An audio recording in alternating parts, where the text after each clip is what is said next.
Good morning. I'm Jack Warren. I'm the Executive Director of the Society of the Cincinnati, and on behalf of the Society, it's my pleasure to welcome you all here today. For those of you who don't know the Society of the Cincinnati, let me give you a little postcard version of who we are and what we stand for, and that may make the connection between our organization and today's program. Society of the Cincinnati was established in 1783 by the officers of the Continental Army at the conclusion of our Revolutionary War. Its expressed purpose was to perpetuate forever the memory of the American Revolution and the principles of the men who had fought, many of whom had died, for the independence and liberty of the United States. That's been the mission of our organization for 234 years, but for most of that 234 years, the Society could gather, enjoy fraternity and fellowship, march in a few parades, put up a few statues, and sleep the sleep of the just. Americans remembered their revolution. It was a fundamental part of our culture. It was intertwined in our schools and in our higher education. And the principles of American government for which the Founding Fathers had fought and bled were taught to our young people. Now, we all know that in the last generation, we have seen a change, and a change not for the better. If we're wise, we recognize that we have a cultural war to continue fighting. We've been using that phrase for more than a generation. But if it's a war, if we don't fight and win now, we won't win. The changes that have occurred in our schools, in our curriculum, and most of all in our higher education is remarkable, daunting, intimidating, frustrating, appalling. Nothing less, I believe, and my organization believes, our national identity is at stake. Western civilization is at stake. And for this reason, we were happy to invite the National Association of Scholars, an indispensable organization. And let me pause here. If you are not a member, go online and join it. It needs you. You are all right-thinking people. You wouldn't be here if you weren't deeply concerned about the issues that concern them. I am a member, and you ought to be too. They need our support because they do remarkably good work. Exposing the excesses of the modern academy. We're proud to be associated with them. We're proud that you all are here to hear this report, which I have had the privilege of reading, which is really extraordinary work. I want to introduce to you, many of you know him already, Peter Wood, who's the president of the National Association of Scholars, who will get us started this morning.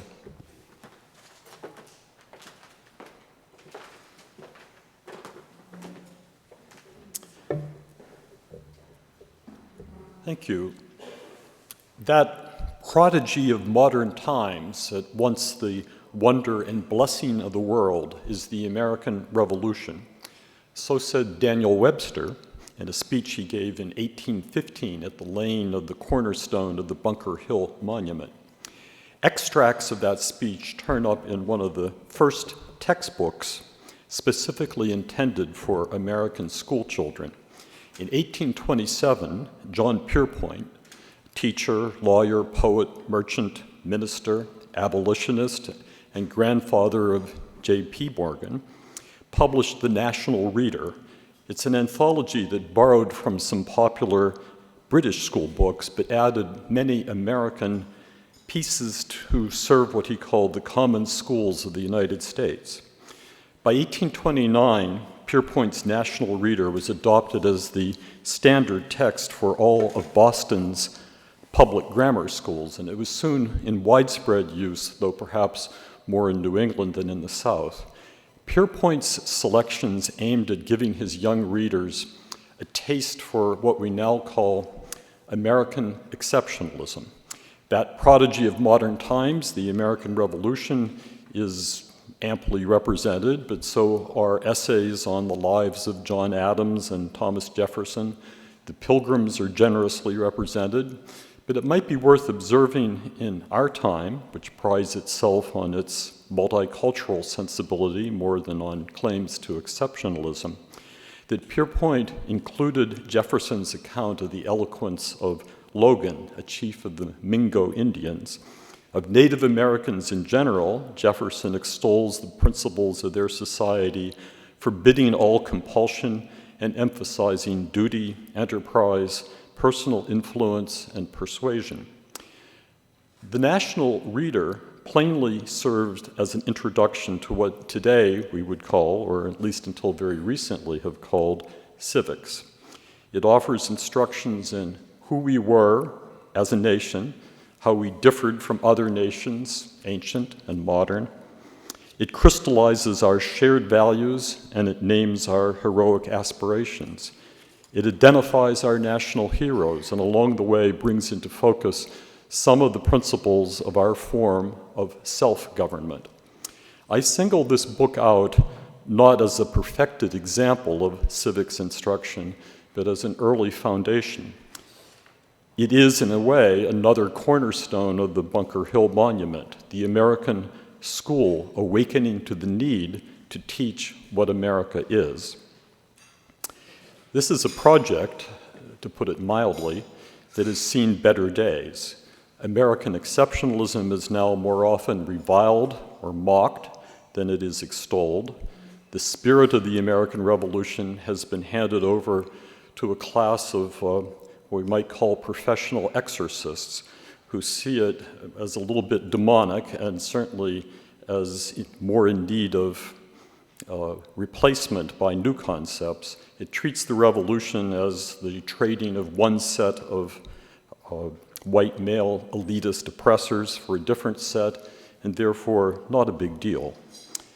The mechanics of a free self-governing republic that the founders bequeathed to us now rate very little more than a shrug. And this is what brings us here today. Civics was once thought so basic that it was fused with grade school education. That's what Pierpoint did. Later, it became a standard middle school subject. But more recently, it simply vanished into a fog called social studies. By the time students matriculate to college, most have, at best, a thin knowledge of what this nation is or how it works. Why is the national legislature divided into two houses? How do the three branches of the federal government articulate? What powers are reserved for the states? Who knows? Who cares? Isn't the Electoral College just a way of preserving slavery? The ignorance of American children about our form of self-government is not, of course, their fault, or at least not entirely their fault. They are not responsible for what they have not been taught.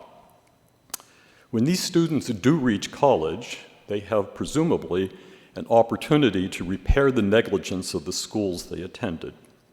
Higher education is surely a place where a willing student can learn about ordered freedom in American society and the institutions that make that freedom possible. It can learn about the rule of law that sustains that freedom.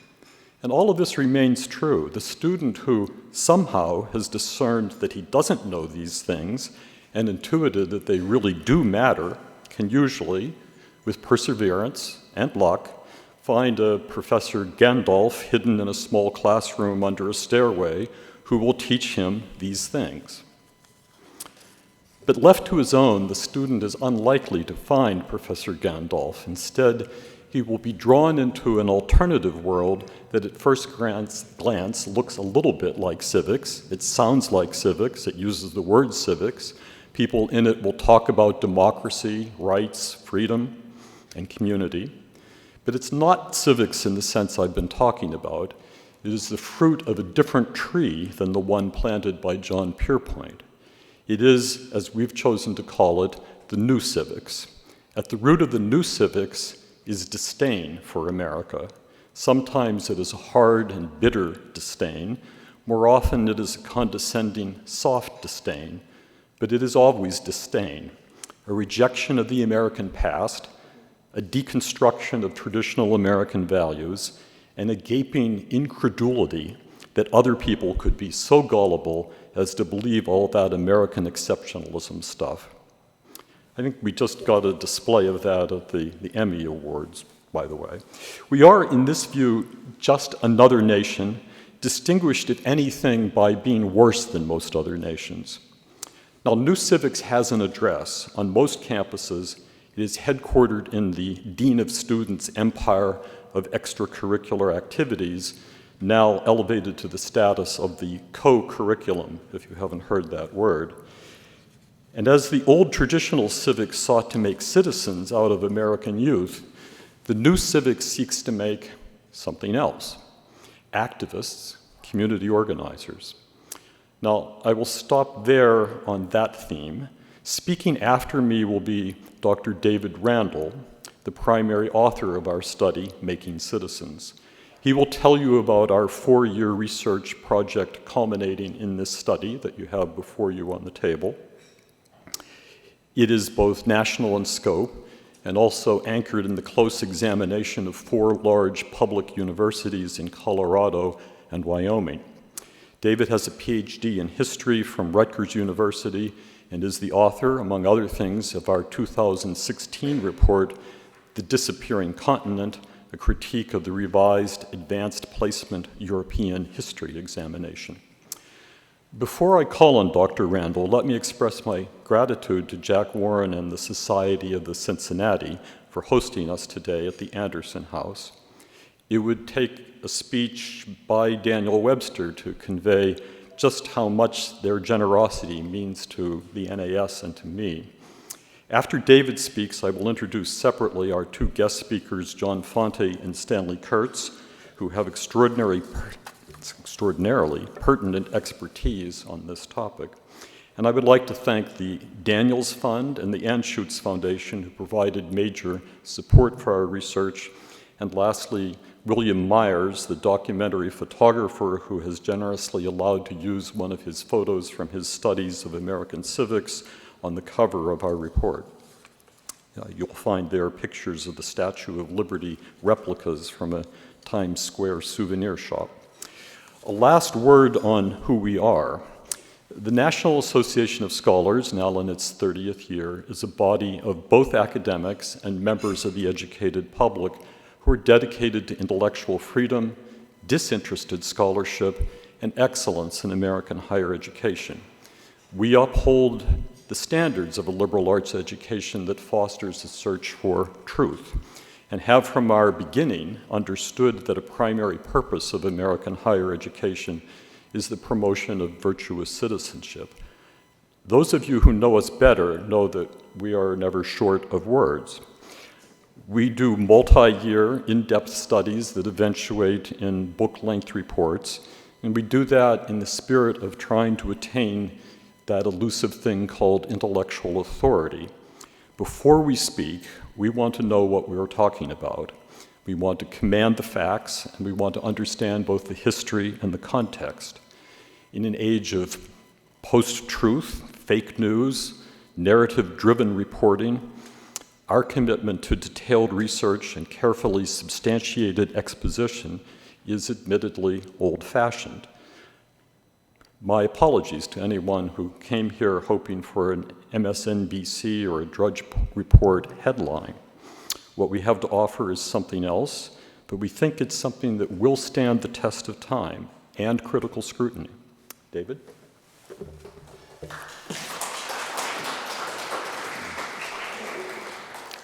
Thank you. When Lo Yu Chuan first began working on the pest control project, she got involved in the local class struggle.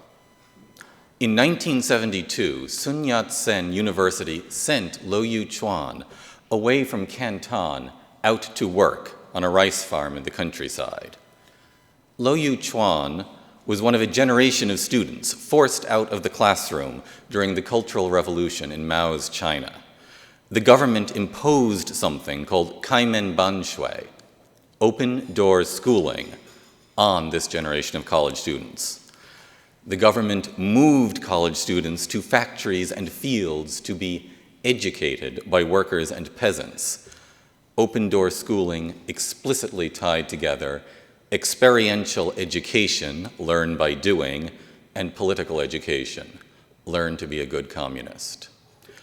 In spring 2005, a class of Middlebury students took a service learning course called Building the New Climate Movement, and that's precisely what they did. Professor John Isham designed the course with a reading list on books of how to organize politically, books on climate change, and as the service learning component, out they went to build 350.org, which is now a national movement with more than 1 million members dedicated to a radical decarbonization of the economy. They all got A's, Professor Isham said of his students. And there's a direct link between open-door schooling in China and service learning at Middlebury. Timothy Stanton, a service learning pioneer at Cornell University and at Stanford, went to China in 1977, looked at open-door schooling, loved what he saw, except it wasn't good enough. He said there wasn't any kind of engaged reflection for the students. Service learning has American roots as well, but in form, it is basically open-door schooling with a reflection component. The difference between the two is that service learning is supposed to be more effective. Why does this matter? This matters because service learning has rebranded itself as civic engagement. It's the basic method of what is now a major new movement in American higher education.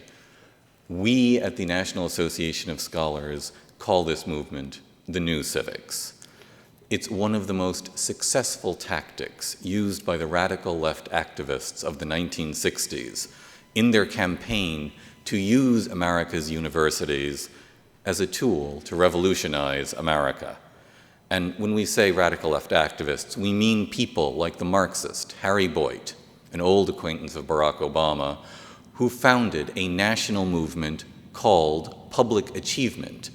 It's dedicated to inserting Saul Alinsky's community organizing into our K-12 schools and into our colleges. It's a jewel of the New Civics.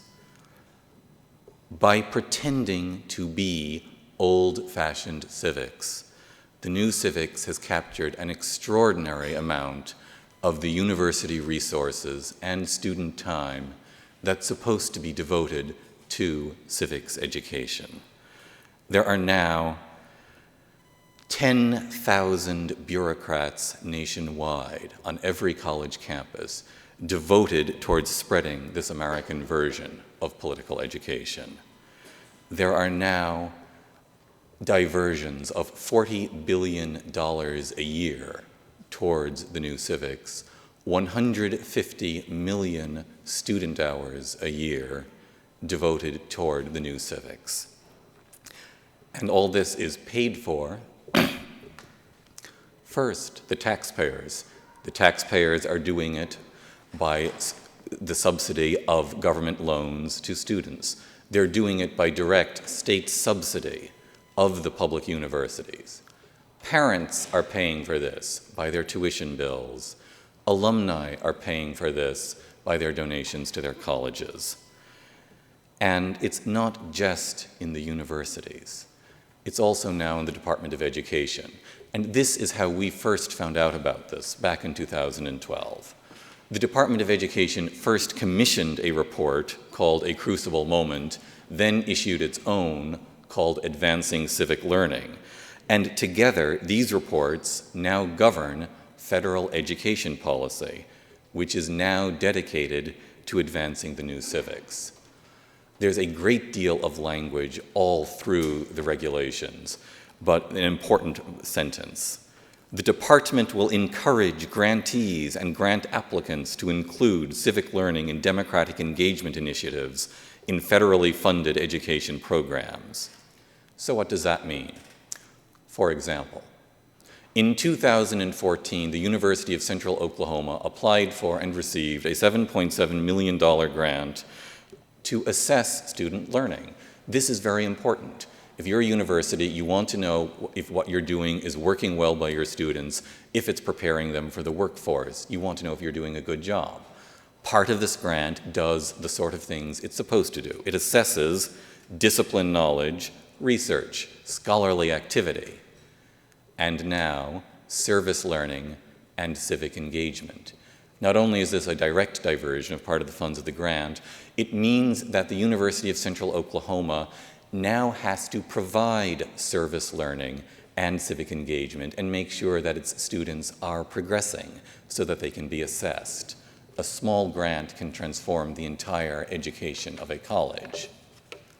Another example, the Fulbright grant, now famous for generations for providing some of the best American professors the ability to go and do research abroad. They've added a new question for grant applicants for a Fulbright. What plans do you have for civic engagement outside the classroom? And this question is meant to make it possible for people who do service learning and civic engagement as a living to get a plus on getting the money. And so, for example, you now have a 2017 Fulbright Fellow, a guy named Jim Bowman, teaches English at St. John Fisher College in Rochester, New York. He teaches service learning, he teaches civic engagement. He's going to go to Turkey to research more service learning. Without that question, a more traditional form of research might have been possible. The National Association of Scholars wanted to find out where these two reports came from. And so we've spent the last 4 years trying to doing research on the origins, the nature, the ambitions of this movement, and also coming up with some recommendations for how to restore a proper civics education. Now, what is the new civics? Service learning, Kaiman Banshui, open door schooling, basically means you leave the classroom, you go out, you spend, say, 20 hours a week working for a community organization. You do them service. This is supposed to improve your values, your character. And since the organization is almost always progressive, never, as far as I can tell, conservative, the values you pick up are those of the radical left. You are learning to be a far left progressive. You're also learning getting vocational training for how to be a community organizing activist. For example, De Anza College. It's a community college in Cupertino, California. That's the southern part of the Bay Area. Their service learning center encourages students to campaign to secure federal money for illegal immigrants, to campaign to impose rent control on San Jose, to campaign to tack on a student representation fee that's going to fund student advocacy. There's a campaign to subsidize public buses. There's a campaign to raise corporate taxes in the guise of closing loopholes in Proposition 13. For another example, the civics organization at the University of Colorado at Boulder is called CU Engage. They run a program called Invest. Invest provides leadership training for young people who are passionate about social and environmental justice. And that means you work as unpaid staff for groups in Boulder and Denver. What are these groups? The community partners, as they call them. 350.org. You may remember them from Middlebury College, still going strong. Fossil Free CU, LGBTQ Resource Center at CU, Northern Colorado Dreamers United, the Rocky Mountain Peace and Justice Center, and so on, and a great many so-ons. None of them include Colorado Right to Life. None of them include the Boulder branch of the National Rifle Association. None of them include the local National Organization for Marriage. There's a great blank in a great number of organizations which are not progressive. This is what service learning and all its derivatives are supposed to do, to use college to provide free support for radical activist organizations, to provide a springboard to build new radical activist organizations, to train an elite cadre of students to become radical activists. Now, in the 1980s, service learning rebranded itself, as I said. It became civic engagement and global civics and civic learning and civic science. There's a host of other names. And by doing this, they have captured a remarkably large amount of the funding meant for civics education. And you go and you do work outside the classroom. When you do take a class on civics, it's no longer United States national government. At Stanford, you take spirituality and nonviolent urban and social transformations. At Wesleyan, you take French existentialism and Marxism. Here in the District of Columbia, Georgetown offers Intersections of Social Justice, a service learning course. And in practice, this means you learn how to protest.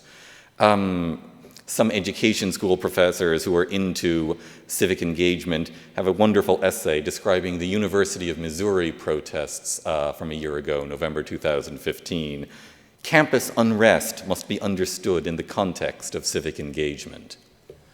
At Pomona College this November, they actually crossed the bright line into partisan political activity.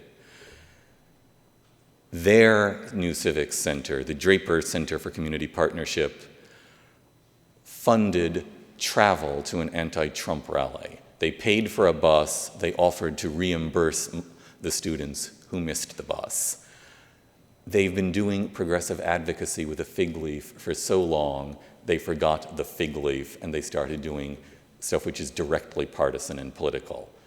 And they may have gotten Pomona into serious trouble. Pomona has now gotten sued for violating its 501c3 status. I dearly hope Pomona does not pay for the enthusiasm of their new civics bureaucrats. In theory, colleges now teach that to be a good citizen is to be a radical activist, that anyone who fails to be a radical activist, by strong implication, is uncivic and un-American. So, why is civic literacy in deep decline in the United States? And it is in very deep decline.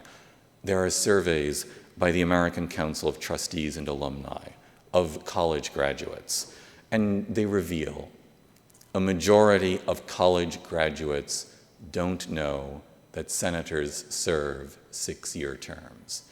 They reveal that a majority of college graduates don't know what the Emancipation Proclamation did. They reveal that a majority of college graduates don't know that George Washington was the victorious general at Yorktown. Why don't they know? Because the civics they've been learning for 4 years at college is how to protest and nothing else. Why are radical progressive organizations so well staffed and funded? Because at least $40 billion a year are diverted from the universities to them, because 150 million student hours of free labor a year are diverted to them. And that makes them very well supported indeed. $40 billion can buy you a lot of protest. It's not supposed to stop here. There are ambitions to make new civics mandatory. It's already started. Dozens of colleges across the nation. For example, California State University, Monterey Bay now requires that all its students complete 2 service learning courses in critical civic literacy, learning about how to bring change in oppressive social structures. Service for them is bound up with diversity, social justice, community building. One of the more major new civics advocates, Barry Checkaway, has a wonderful sentence. Every single course, from anthropology to zoology, has potential for civic learning. And what he means by this is, he talks about a hypothetical psychology professor. Her civic action is to appear in the media and make the case for diversity to the State Board of Education. Every class, every tenure decision, every dollar spent on higher education is to be used to forward progressive political education. Our children will be turned into a new generation of Lo-Yu Chuans sent out to the rice farms to learn about the class struggle. It isn't news that there is an impulse amongst the academic left to use their classes for progressive education. We believe it is news that the new civics has emerged as a coordinated, focused tactic to institutionalize progressive political education. And we think it is news that it promises to be successful unless stopped. We have recommendations on how to improve civics education, and I'd like to reserve those for the question and answer period. Generally, we want the citizens, the legislators, the administration, people on campus to work to realign the incentives on our campuses so that universities have an incentive to teach proper civics and not to teach this new civics. We can talk about the details later on. And when I say we, it is going to be we, us. I'm so glad that you've come out in a very cold January to come here and listen, to be part of the first conversation as we move forward on how to address the new civics, how to restore civics to what it should be. Thank you very much.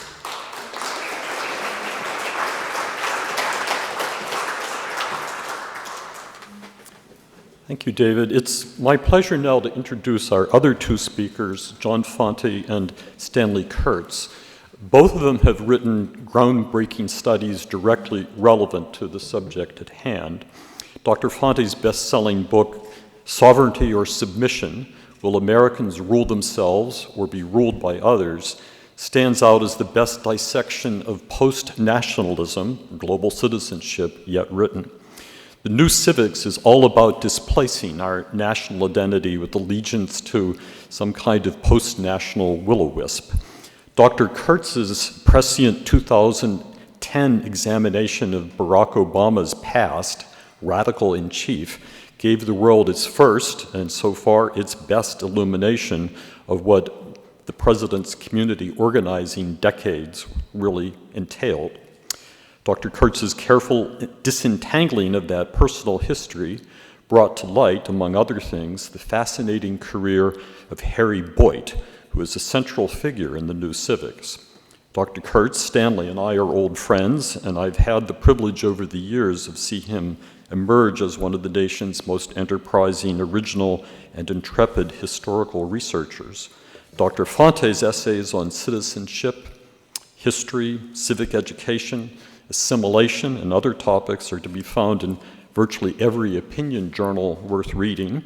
He is the director of the Center for the American Common Culture at the Hudson Institute, and among his other positions has served on the foreign policy team of the presidential campaign of Newt Gingrich.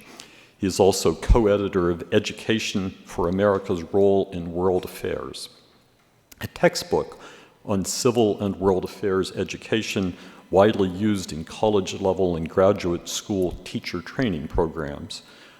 John Fonte holds a PhD in world history from the University of Chicago. Dr. Kurtz has his PhD in anthropology from Harvard University.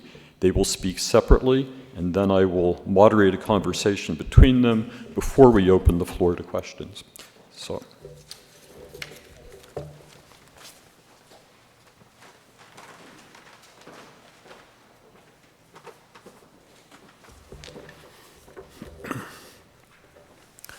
Thank you, Peter.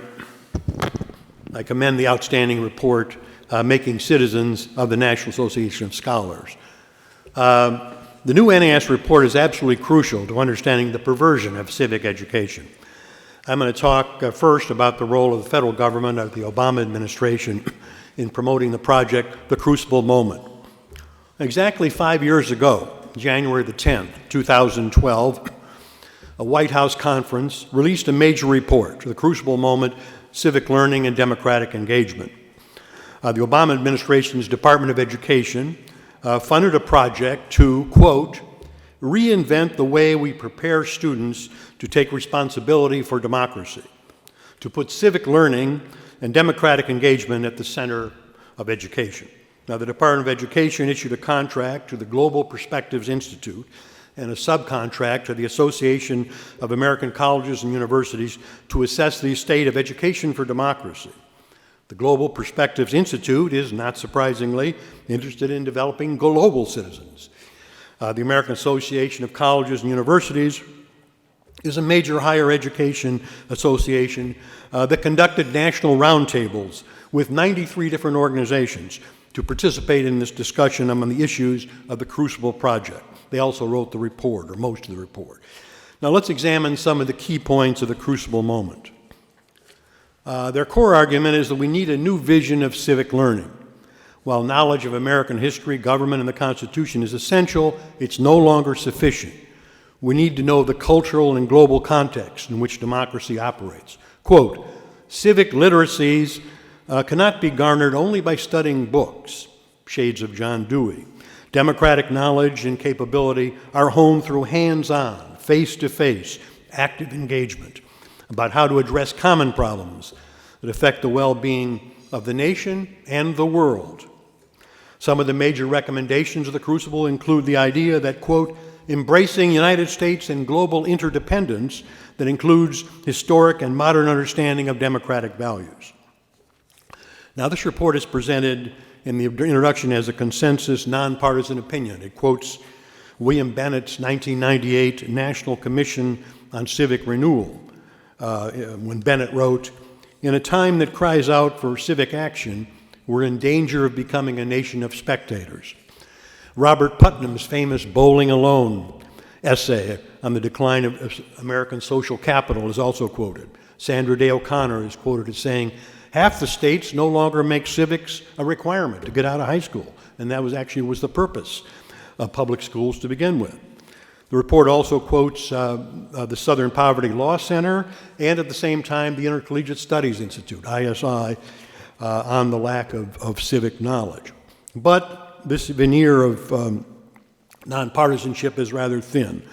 The conclusion of the Crucible moment argues that the core challenge of global interdependence is to engage in problem solving across differences of many kinds, economic, environmental, political, humanitarian, that confront people in every society, whatever their political framework. This is how global interdependence works. While I wonder how this global problem solving would work with ISIS or the mullahs in Iran. The discussions on the National Roundtable discussions for the National Task Force on Civic Learning and Democratic Engagement, the Crucible, that developed the Crucible moment, they were centered on a specific paper, The Democratic Imperative, written by University of New Hampshire professor Nancy Thomas. Professor Thomas stated that her paper had its roots in Professor Benjamin Barber's concept of deliberative democracy. This is a utopian concept that directly rejects the philosophical basis of the American regime. Answering James Madison, Barber wrote, well, he's famous for, let's say, criticizing the Founding Fathers' realistic view of human nature.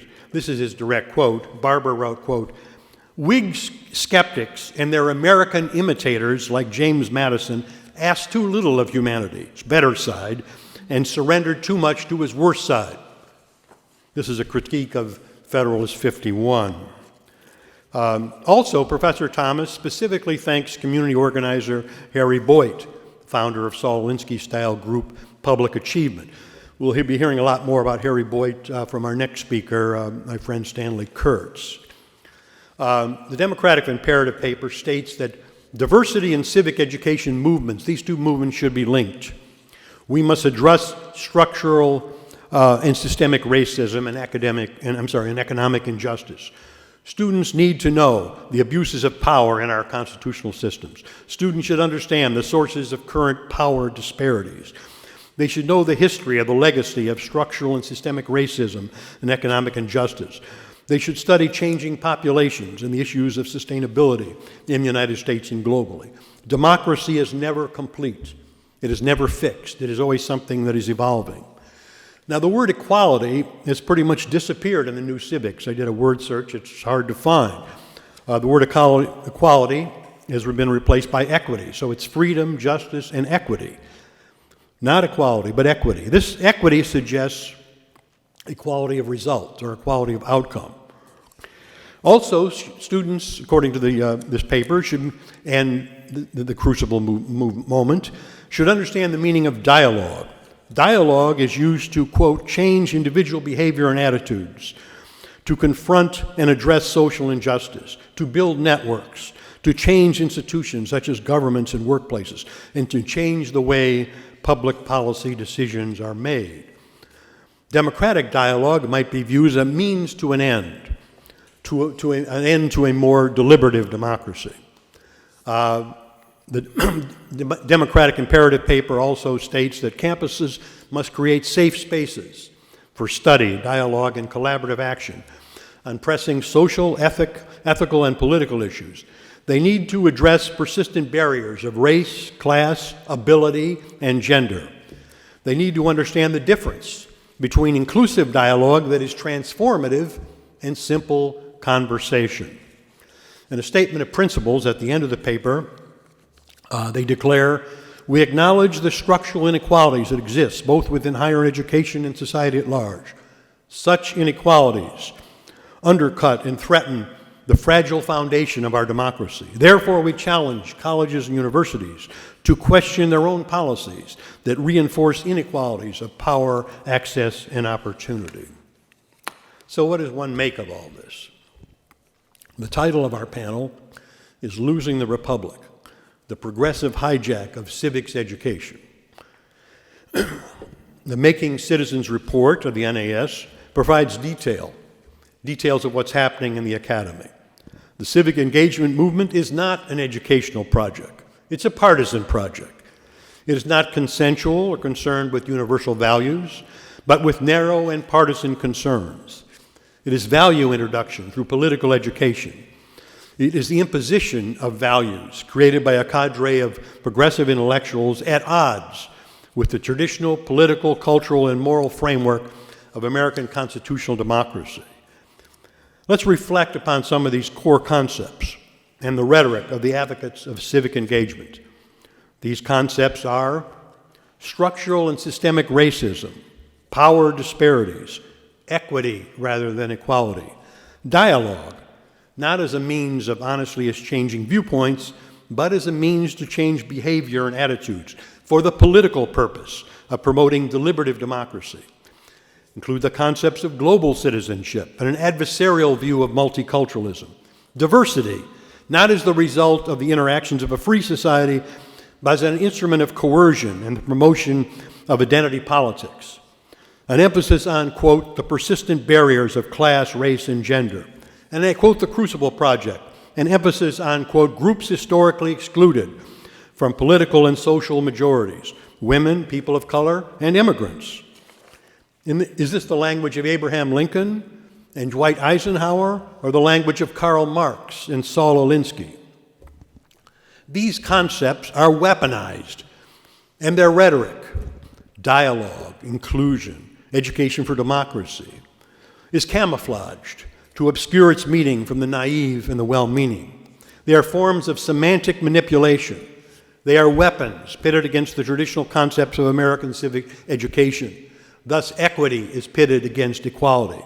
Tocqueville wrote that the great strength of America was its mores, its habits, customs, morals, values, and principles, its civic morality, based on equality of individual citizenship. The purpose of the new civics is to transform the traditional American civic morality into the contemporary morality of group identity, where what matters is one's racial, ethnic, gender, or ideological identity. The new transformed civic morality of the progressive narrative divides Americans into oppressed and oppressor groups. It's really not multicultural, it's binary. Dominant groups, marginalized groups. Professor John Marini of the University of Nevada, Reno, the Claremont Institute, notes, quote, this strategy requires the systemic mobilization of animosity. I'll repeat that. Civic education, or this civic engagement, or this strategy, requires the systemic mobilization of animosity. Marini continues that progressive identity politics is, quote, a new kind of civil religion. In tandem with an identity politics that emphasizes the subnational, the New Civics elevates the supranational and global concerns and downgrades American interests. Epitomizing this denigration of an emphasis on American citizenship is one of our country's most foremost educators, the president of the University of Pennsylvania, Amy Gutmann.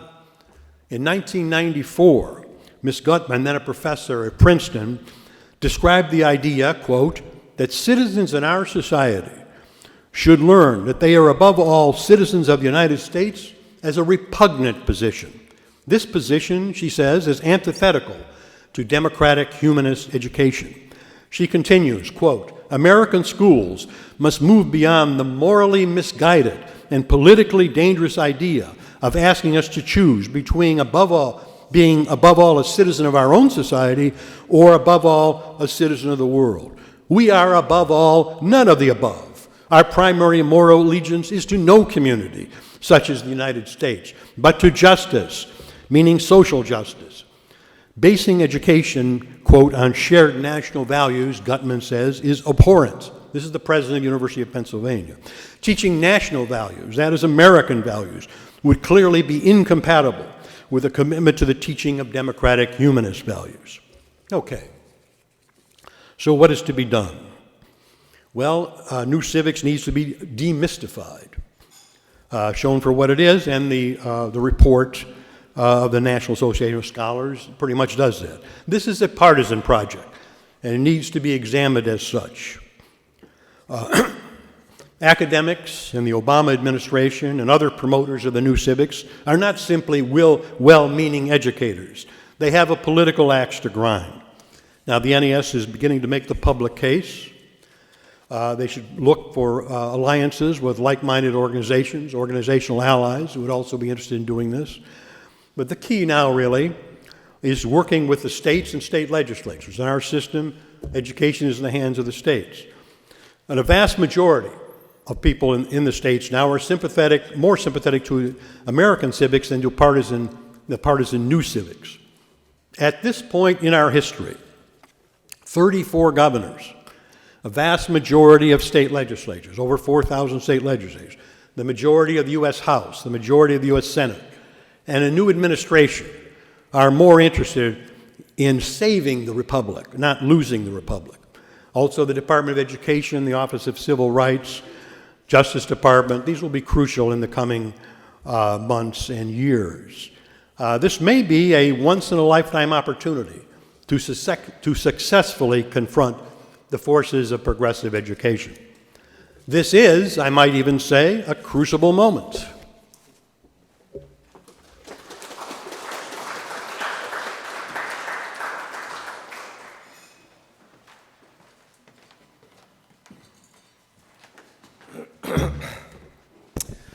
Well, thank you so much to Peter Wood and the NAS, both for those kind words of introduction and for the opportunity to be here today to talk about this remarkable, very important, and I'm afraid very disturbing report. I think a good way to begin might be to just remind ourselves that until a very few years ago, the troubles of American higher education, and particularly its politicization, had just about dropped out of sight. From 1987, when Alan Bloom's surprise bestseller, The Closing of the American Mind, was published, until about the mid-1990s, when Lynn Cheney's battle against the controversial left-leaning national history standards played out, there was a very active debate in this country over the direction of higher education and its broader impact on the culture. And although that debate never entirely disappeared, it did tail off significantly until just a few years ago. Now, during those relatively quiet decades, I think, there was a tendency on the part of many simply to write off the academy. If higher education was seen as politically corrupted, it was also perceived as essentially unreformable, but equally perhaps as so extreme and even peculiar as to be irrelevant. So what had once been genuine alarm about the state of higher education on the part of the public devolved into a kind of rueful rolling of the eyes. More recently, and especially with the demonstrations that swept across America's college campuses in the fall of 2015, things seem to have changed. With the rise of trigger warnings, safe spaces, and outrage at so-called cultural appropriation, what had once seemed merely peculiar now turned truly bizarre. More important, the censoriousness of these new developments, combined with the drift of last year's campus demonstrations, made it clear that freedom of speech, that bedrock of our liberties, was now under threat, not only on college campuses, but in the culture at large. And around the same time, the rise and fall of Occupy Wall Street and the remarkable success of an openly socialist candidate for the presidency of the United States, a candidate largely supported by young people, also suggested that something fundamental in the culture was changing. Now, one of the things this remarkable report, Making Citizens, accomplishes is to provide a very important part of the explanation for some of these changes. We already knew, of course, that the highly politicized nature of contemporary scholarship and teaching had been moving very heavily in the direction of indoctrination. Instead of presenting students with the fundamental intellectual, moral, and political alternatives in life, and allowing them to make their own choices among them, the Academy has been offering more or less only a single perspective and neglecting or even working to discredit the alternatives. But now this report, Making Citizens, shows us that even this is only a part of the story.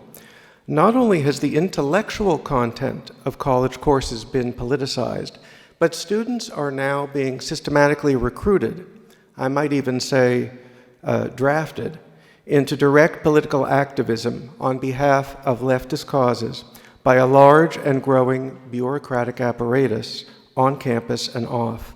A vast complex of off-campus internships and community organizer training programs run by the activist left has been quietly insinuated into the college curriculum, even at many public universities.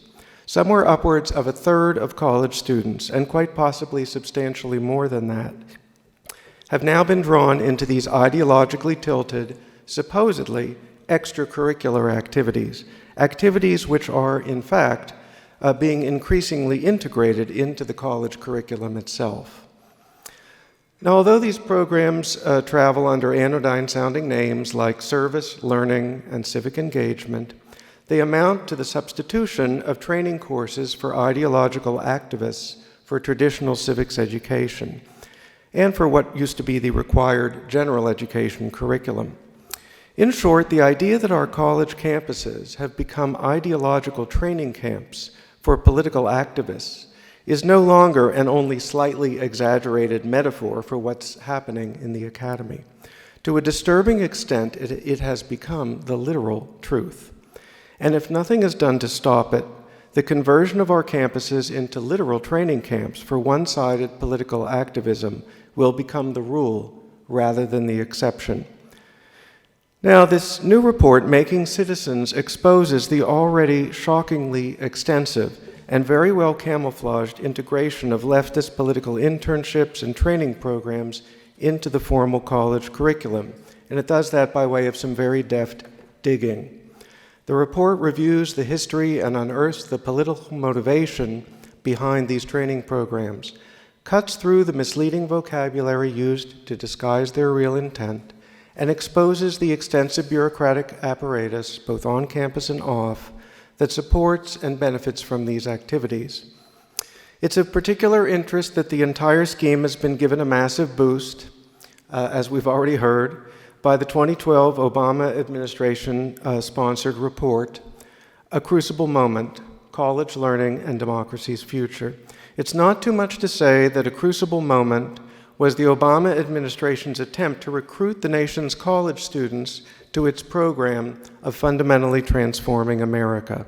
Certainly, the Making Citizens report successfully establishes that A Crucible Moment is part of a larger program of the campus left to transform college education itself into a kind of mechanism for political recruitment and training. to a remarkable extent, not only the traditional idea of civics education, but the traditional idea of education itself is being redefined as leftist political activism.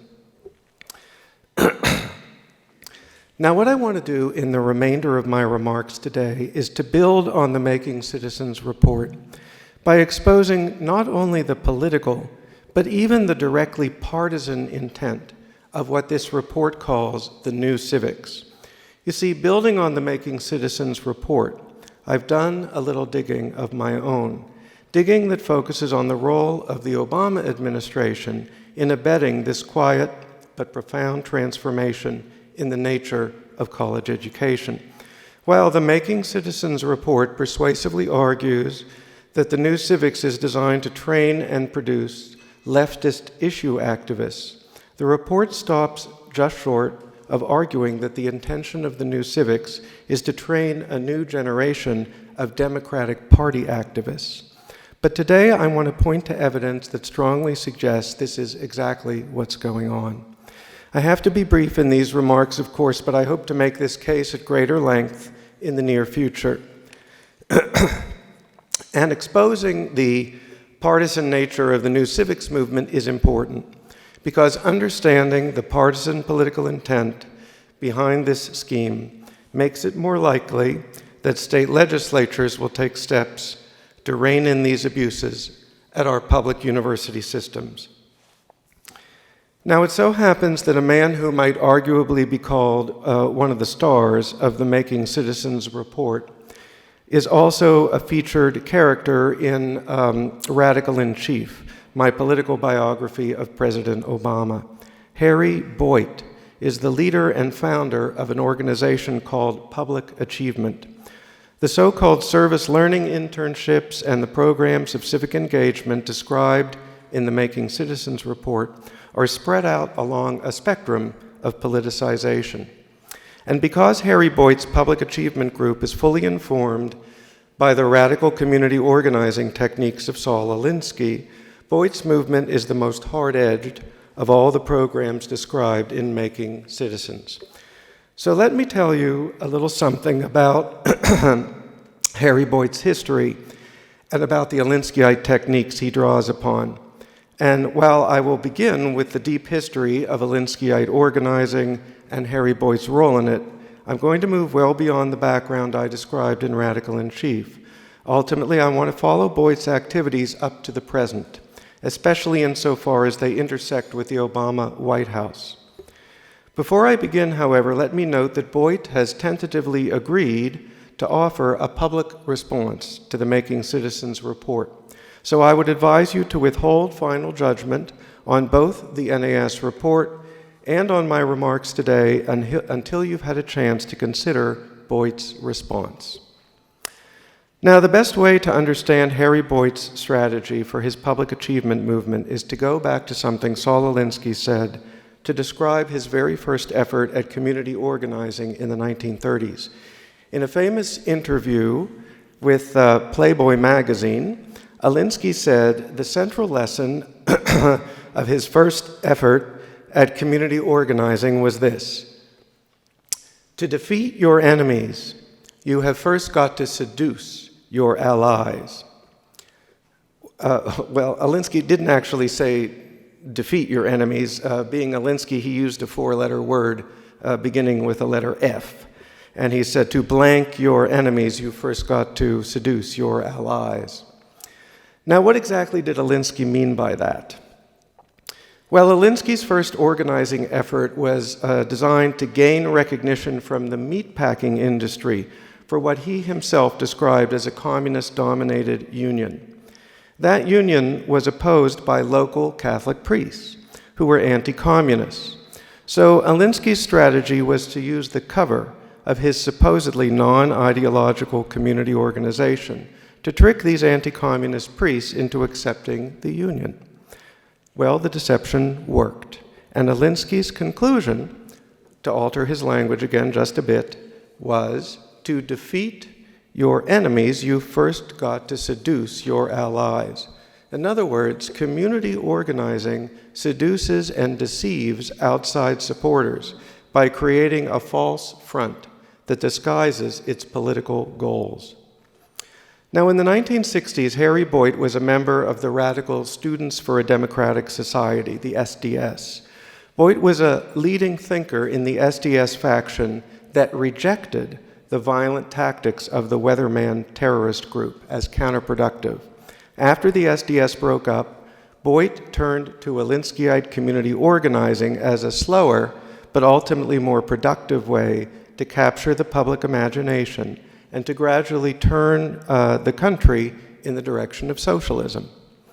And Boyd closely advised his fellow ex-SDSers as they created a community organizer training institute in Chicago called the Midwest Academy, an institute that Barack and Michelle Obama ultimately came to work with. In fact, the program that brought the Obamas into contact with the Midwest Academy was designed to recruit college students into Alinskyite organizing programs. Now, in the 1970s and 1980s, Boyd helped to found and lead some of the most important socialist organizations in the country, always with the goal of advancing socialism not through loud, ideologically explicit declarations, but with quiet and apparently non-ideological Alinsky-style community organizing. Boyd was as radical as any of his fellow socialist organizers, yet he became convinced that open use of the word socialism would permanently cripple the movement. So he lobbied hard within the fledgling Democratic Socialists of America, a group we now associate with Bernie Sanders-style socialism, to drop the word socialist and to push socialism instead under labels like communitarianism and populism. Since the Democratic Socialists of America never proved willing to drop the word socialism, Boyd broke with that group in 1981. Since then, Boyd has stopped speaking openly about socialism. Now, maybe that means he's given up his hard left views. From my perspective, however, it's far more likely that Boyd has simply adopted the strategy of rhetorical stealth he's advocated for years than that he's had a fundamental ideological change of heart. At any rate, after breaking with the Democratic Socialists of America over issues of strategy, Boyd founded Public Achievement in the 1990s, an organization designed to teach Alinsky-style community organizing to young people under the label, quote, schools for citizenship, end quote. Boyd worked closely with the Clinton administration during its first 2 years on what was called the Reinventing Citizenship Project. But when the early leftward turn of the Clinton administration was repudiated by way of the Republican takeover of the House in 1994, the Clinton White House lost interest in Boyd's project. Then, in the late 1990s and early 2000s, Boyd and his allies were drawn into a strategic debate, quite like the internal debates Boyd had conducted within America's leading socialist organizations in the 1970s and early 1980s. You see, one faction of community organizers, led by a fellow named Marshall Gans, argued that the need to bury the political intentions of community organizing efforts under euphemisms like civic participation, community engagement, and education for citizenship had disappeared. Gans argued that it was time for Alinsky-style organizers to openly and directly connect their efforts to the activities of the Democratic Party. Boyd and his allies disagreed with this. In particular, Boyd's close colleague and supporter, Carmen Siriani, rejected Gans's call for open political partisanship. Siriani cited the danger that undisguised political partisanship would only drive away support for Boyd's so-called citizenship movement from foundations, from government administrators, and from universities, since all of these institutions have to remain formally nonpartisan. Instead, Sirianni argued that Boyd's expansion of Alinskyite organizing into universities and other formally nonpartisan venues would ultimately end up funneling a tremendous number of young activists into the Democratic Party's campaigns anyway. So just as it had done for years, Boyd's faction came down on the side of Alinskyite stealth, but stealth in the service of goals every bit as radical as those backed by colleagues who favored openness. Of course, the public argument on behalf of Boyd was always made with great care. It wasn't framed overtly in terms of the need for stealth. Instead, it was framed in terms of the need for nonpartisanship. Yet the thrust of the argument clearly focused on the prospect that despite formal nonpartisanship, Boyd's program and strategy would produce major benefits for the Democratic Party. The potential channeling of volunteers to the Republican Party was mentioned only glancingly, seemingly as a mere formality needed to maintain the pose of nonpartisanship. And in fact, the apparent strategy of Boyd and his allies for quietly and indirectly producing Democratic Party activists seems to be producing results. Marshall Gans, the organizer who advocated for political partisanship on the part of the Alinskyite citizenship movement and other Alinsky-style organizations, became the leading force at Camp Obama, the president's community organizer training center during the 2008 campaign. Gans worked closely at Camp Obama with a fellow named John Carson, the man who had crafted Obama's successful political organizing strategy in Iowa and the other caucus states, the organizing strategy that gained Obama the Democratic nomination in 2008. John Carson, in turn, became head of the White House Office of Public Engagement, and in that capacity invited Harry Boyd to form something called the American Commonwealth Partnership, an organization that would bring together the universities where Boyd's community organizing program, Public Achievement, had already taken root. But now these universities would be linked in a formal alliance with the imprimatur of the Obama White House. And the University of Colorado at Boulder, the most alarming case study in the Making Citizens report, is very much a part of this group. John Carson and the White House Office of Public Engagement was also closely involved in the administration's effort to launch the report, A Crucible Moment. John Carson's sponsorship of both A Crucible Moment and of Harry Boyd's campus organizing efforts played out in the years 2011 and 2012.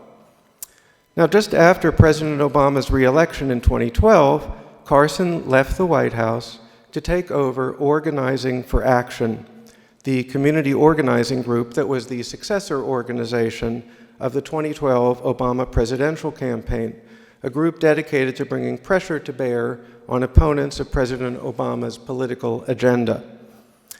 The National Association of Scholars' Making Citizens report does a fine job of tracing the role of mid-level career bureaucrats in the Department of Education in creating the Crucible Moment report and in advancing the politicizing transformation of American higher education. What I've tried to do here today is to add something new to this. I've tried to expose the critical role played in all of these efforts by the most directly political operatives within the Obama White House. In effect, President Obama's leading political organizer had a critical role both in commissioning the Crucible Moment report and in advancing Harry Boyd's efforts at the University of Colorado and beyond.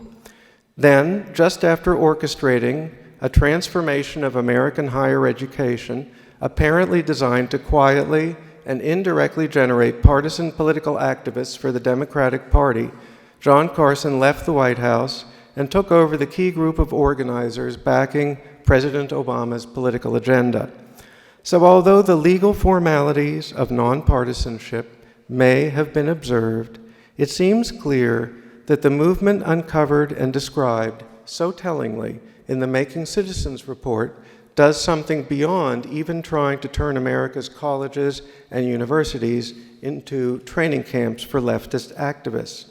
In an only thinly disguised fashion, the Obama White House has managed to institutionalize a system seemingly designed by its Alinskyite creators, even if not quite openly so, to produce a new generation of partisan community organizing recruits for the Democratic Party. So unless the public wakes up and puts a stop to this fundamental transformation, indeed fundamental rejection of the very purpose of liberal education, then truly the American public will have been seduced and deceived by Alinskyite organizers who seek not to educate students, but to defeat their political enemies. Thank you.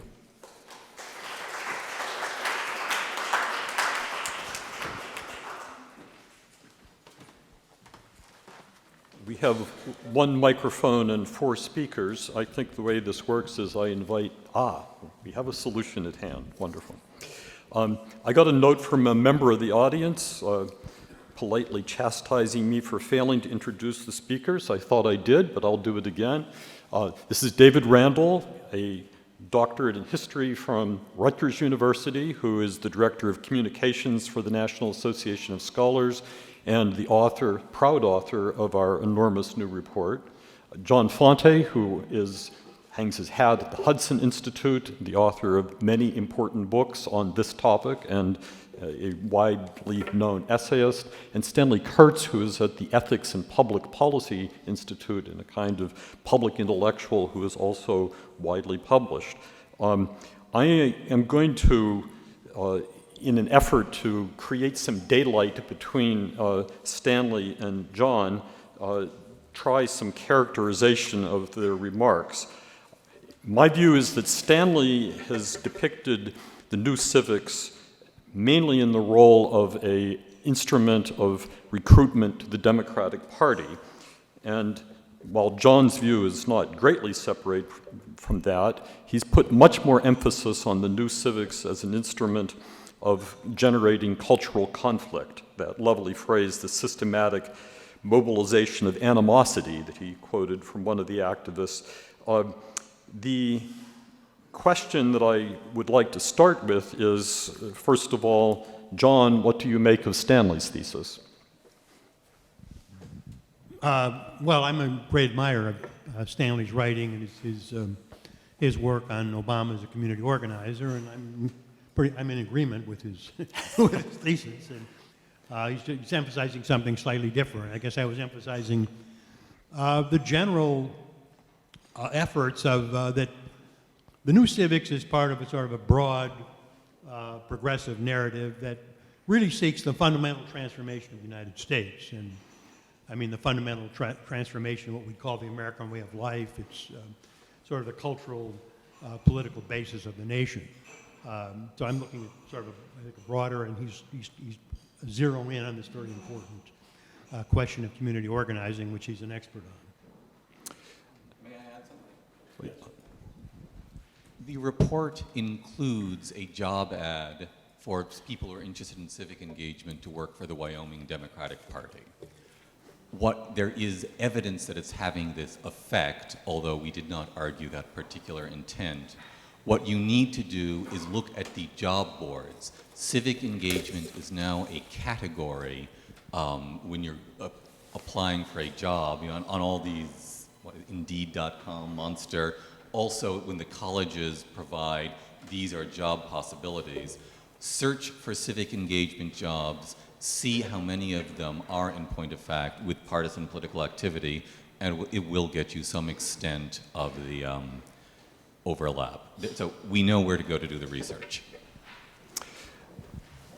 Our 3 speakers have given us Niagara Falls of information, data analysis, and you're now about to have a 60-question quiz on exactly, no, I'm kidding about that. The question that I think I'd like to start with is a simplification, and maybe a slightly unfair one. I'm going to put it to Stanley first.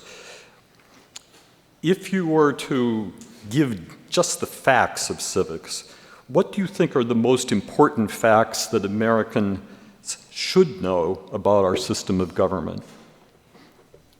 You're getting this blind, so. Okay.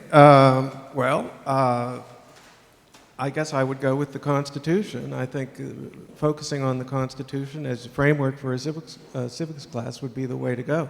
Obviously, there's a lot of things to add over and above that. And I guess I should include the Declaration and the core principles within the Declaration as part of that. I mean, I've been involved in the past and will continue to be involved in an argument over the teaching of American history. And I think American history over the long haul, and I'm really stealing this from Abraham Lincoln, is best understood as an effort, often imperfect, to realize the fundamental principles of equality and liberty embodied in the Declaration and then put into a kind of structure in the Constitution. Whereas the way in which American history is too often taught today, it focuses on the idea that somehow at its root we never really believed in those principles. It was all hypocrisy.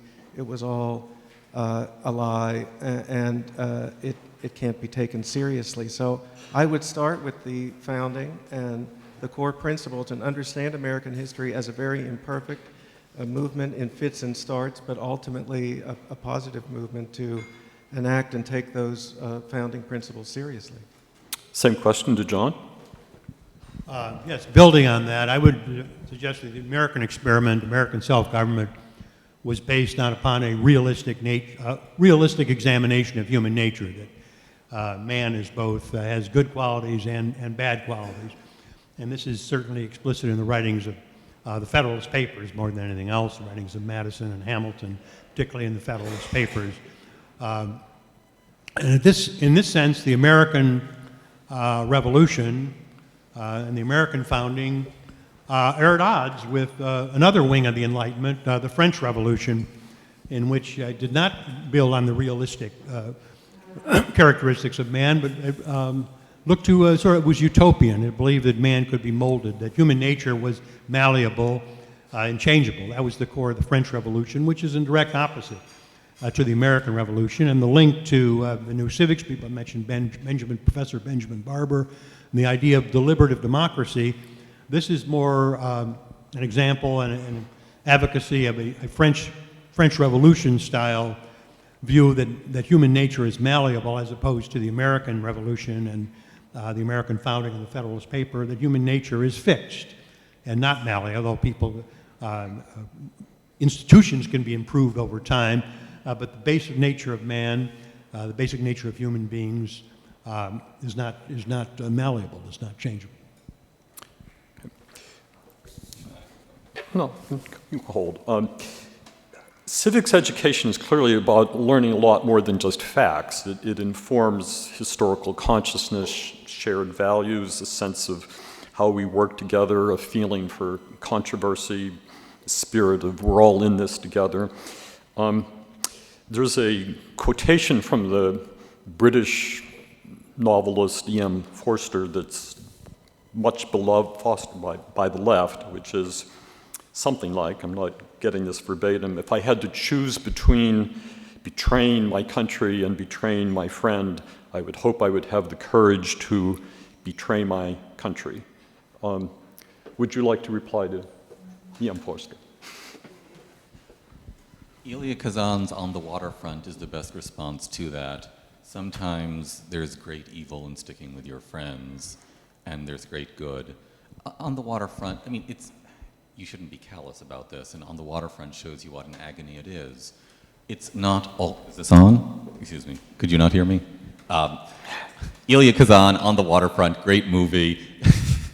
But no, look, it's never easy in that sort of terrible situation, but sometimes we do have to choose the good of the Republic, and that is, by the way, part of being a citizen is you love your fellow citizens, and it's not simply sacrificing the love for your friend, it's embracing the love for your fellow citizens, and sometimes with terrible choices. And how is civics supposed to teach that?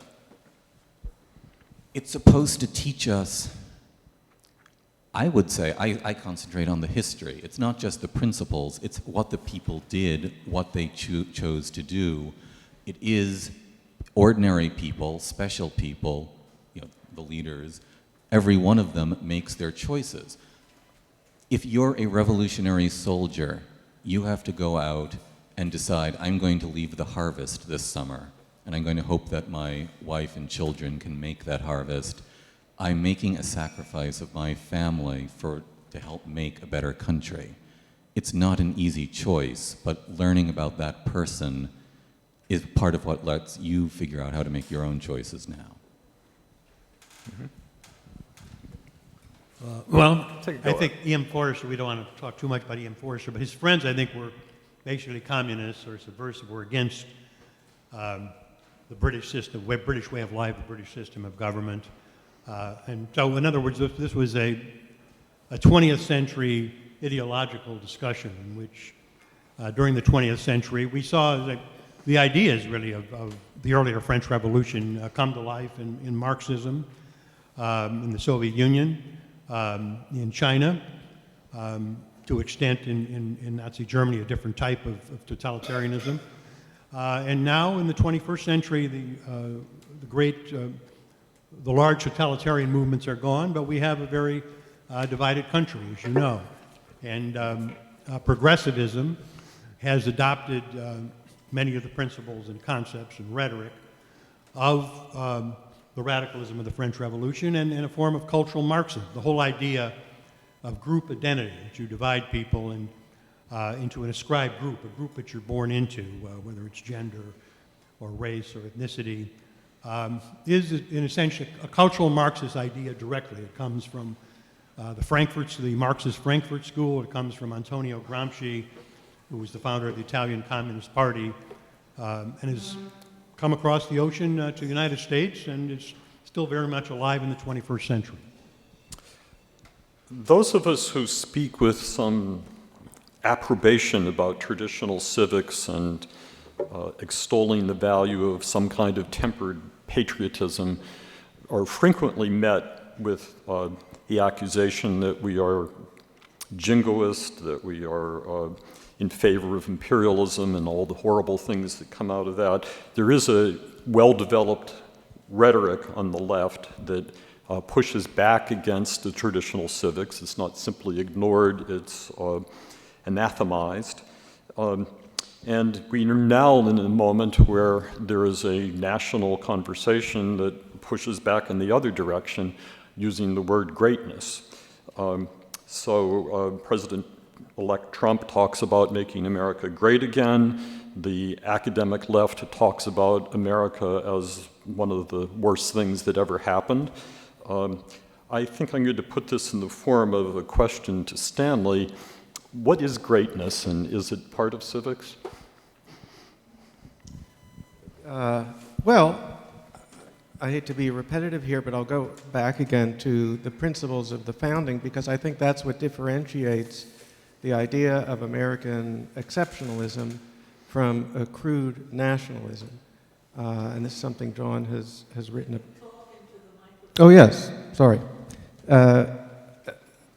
American patriotism, American exceptionalism, whatever word you want to use, is not the same as crude nationalism. It's not based on pride in an American ethnicity.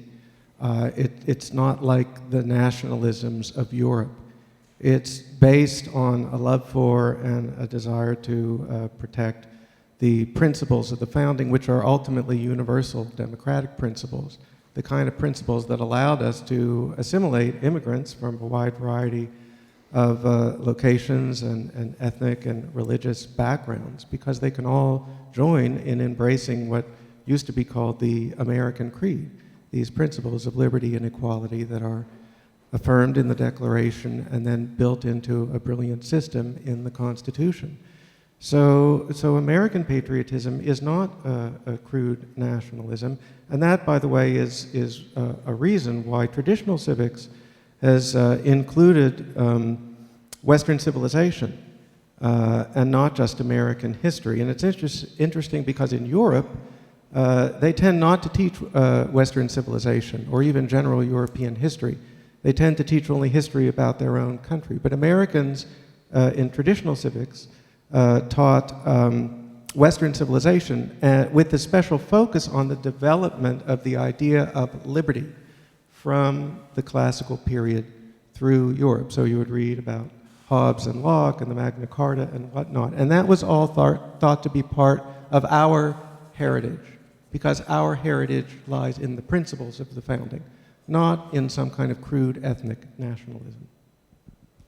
Let me digress, I don't know if disagree is the right word, but somewhat of a disagreement with what Stanley just said. This is the old discussion of the creed and the culture. To what extent is America based on the creed, liberal democracy, the principles of the Constitution, and so on? We all agree on the fundamental principles, this idea, the creed, and the culture. To what extent is America based on how people actually live in the United States, the historical basis, and so on. So this is an argument. I would agree with Stanley that it's not an ethnic nationalism, but it certainly is a cultural, but the cultural base is there. When one thinks of how people identify America, Americans are thinking of how the nations actually live, how people actually live. Let's do a thought experiment. Say you're in Europe, and you're in a restaurant. There's different groups of nationalities sitting at different tables. And we probably all have this experience. And it's not hard to say, well, there's a table of Americans. Let's say you don't hear the language. There's a table of Americans. You just know, looking at them. You look and say, well, those are people that believe in liberal values and the Constitution of the United States or something. No, those are people who have a certain cultural basis. They've lived, it's an actual lived nationalism as opposed to simply one of ideas. Ideas obviously play a big role. So I would balance creed and culture. Not ethnicity, I agree on that. But cultural I would put in there with creed, and that's where I would differ with Stanley. Well, once again, I'm not sure we disagree. I don't know how much light there is really in between us here, and I would go back to Alexis de Tocqueville, who was really writing about the culture of American democracy. And even Tocqueville has been criticized for maybe not paying quite as much attention as he should have to the principles of the founding. But be that as it may, I think what Tocqueville was saying was if you actually look at America in this thick, rich sense of what its culture is, it's a culture that's built on these presuppositions of democracy. And so ultimately, I think there's a kind of unity. You can focus at it through different lenses, through the cultural lens or through the lens of these principles. But I think in the end, it's all connected. We hear many American leaders say, well, we all agree on shared values. President George W. Bush said this, President Obama. We look at last year's election, do we agree on shared values? Do we even agree on the meaning of the term democracy? This discussion of new civics has a very different view of what democracy is. Democracy is not, according to the new civics, democracy is not the Declaration of Independence, the Constitution. Democracy is something that's always evolving. It's unfixed. We don't know where it'll hit. It's something that's progressive. It's progressing towards a new future. It's something not yet to be defined. So if we base ourselves totally upon ideas and ideology, we have a problem when those ideas divide. In 1860, of course, there was a big division of ideas. Today, there's also a division of ideas of what exactly are our shared values. So I would suggest a very strong look at what holds us together culturally at this point. Antagonism has been central to the American experiment from the beginning. We had the terrible temper tantrum of the Adams versus Jefferson election, Federalists versus Democratic Republicans. We've been warned in the Federalist Papers about the difficulties of managing a country of factions of many different types. Antagonism, attack, tension are endemic to our system of government. So what's so different about right now? That's a really good question, and I think it links to what John and I have been speaking about already. I mean, another way to put that question is the difference between our panel today and the viewpoint that's being put forward in the Crucible Moment in the New Civics is that just another example of traditional American divisions, or is there something more fundamental going on? And I do think that while there are maybe elements of what you could call traditional partisanship involved in these differences, there has been a kind of break, a fundamental cultural break from the Tocquevillian consensus. And that's what's so dismaying. I'm studying now, the reason I mentioned Western civilization, because I'm studying the history of the teaching of Western civilization. There's a mistaken view put forward by scholars on the left that actually Western civilization is only a brief phenomenon taught between about World War I and the Vietnam War. Actually, I'm going to show that that's mistaken. It goes far back. And I think the fact that we had this fight at Stanford in the late 1980s, and then essentially Western civilization was dropped from the American college curriculum across the country, shows that there's been some kind of fundamental break in what had been a continuity up to then. And so I think and when I was when I was teaching at a program at Harvard, it was an interdisciplinary great books program, and the legal people there all believed in something called critical legal studies. And they would just as much as tell you in casual conversation that they don't really believe in the Constitution. I mean, it's just quite open that they're using the constitutional language they have to use because that's the way the legal system works in order to get something else. So I just think that there are large chunks of American society that have seceded from traditional American culture and constitutional principles, and that's why we're having the problem that we're having now. Yes, I would agree. Look, think of Franklin Roosevelt. He attacked his political opponents. He called them economic royalists. But read his speech, his D-Day speech, which is really quite remarkable. He talked about our boys, the strength of our civilization. This is the kind of language that we would not hear from a progressive president today. There's been a shift in historical profession. Someone like Arthur Schlesinger, who was the foremost New Deal historian, served in John F. Kennedy's White House. He was the quintessential liberal in his day. Ended his career, people considered him basically a reactionary because he still stood for the patriotic assimilation of immigrants. He still stood for America. He still thought America was great. And his day as a liberal and as a progressive had passed. I was going to mention some people in the cultural scene from the same time. Woody Guthrie was a communist fellow traveler, and he loved America and Americans. Aaron Copland does Appalachian Spring. Again, a man on the left, he loves America. The radical left of America loved America with a passion, and that's been fading terribly these last few generations, and it's a great pity. David, just a question to you. About 20 years ago, maybe 15, Samuel Huntington published a book titled Who Are We? As someone who has written now extensively on civics, I would assume you must have an answer to that question. Who are we? There are the historian's answers will tell you it's such and such a people who came at such and such a point. Some of us arrived on the Mayflower. Some of us arrived in slave ships. Some of us arrived as immigrants in the 1880s. Who we are is American citizens. America is made out of the nations. It is made out of the nations by becoming citizens. We are, unlike any other country in the world, a self-willed project.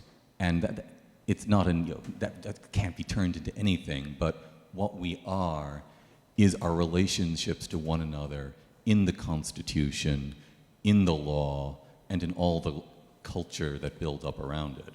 But we are the Constitution. We are the different parts of the Constitution. We are the different parts of our state governments.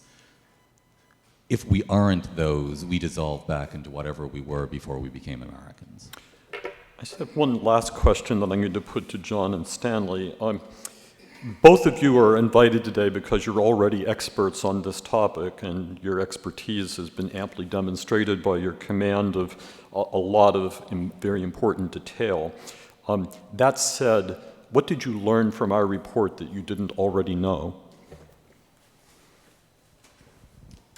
Oh boy, I learned a lot from this report. I really had no idea that things were this bad. I did have some contact with young people in college right now who were telling me about these service learning courses, and I even learned about a professor who is probably more traditional and conservative than most professors at his institution, and I had been told by someone that he had to be involved in some kind of civic activity. I had little clues to this, but I really had no idea that this behemoth of a movement was going on behind the scenes. I pretty much had my eyes opened by this report to the immensity of what's already occurred, and that's not even getting into their plans for the future. So it's very disturbing. The one thing I wish we'd spoken about a little bit more is, what we can do about this, what we can do to stop it. But I really had no idea that things had progressed to this point. I mean, in this service learning action kind of way. I knew all about the biased content of the intellectual courses themselves, but this is something new, something big, and I think it explains a lot, and I had no idea really that it was going on. I also was very surprised and learned and had no idea of the magnitude of what was going on. And I agree also with Stanley. I was thinking in terms of what is to be done. And I think some of the recommendations in the National Association of Scholars report were very important. And since I'm a creature of the Bellwave and living here for, since Reagan, basically, since 1981, I think in terms of a lot of this is, of course, federally funded.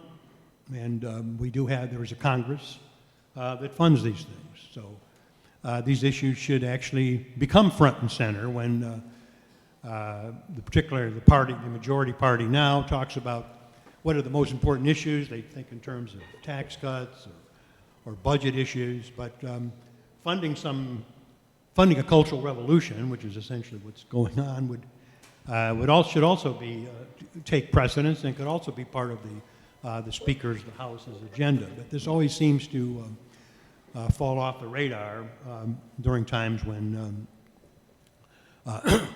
Republicans are in Congress. They said, well, let's get back to taxes and let's get back to the issues of economics. And by ignoring culture, of course, they're essentially losing the core of the core argument that's going on in the United States. Okay. Thank you. I know we promised you lunch, but we've had a change of heart about this. We have a rice paddy that we've set up out here. We think it will be far more educational to you to send you out and have you help us with our pest control. Thank you, Stanley. Thank you, John. Thank you, David. At this point, the floor is open to questions. I'm not quite sure how the Society of Cincinnati would like to handle that. But okay.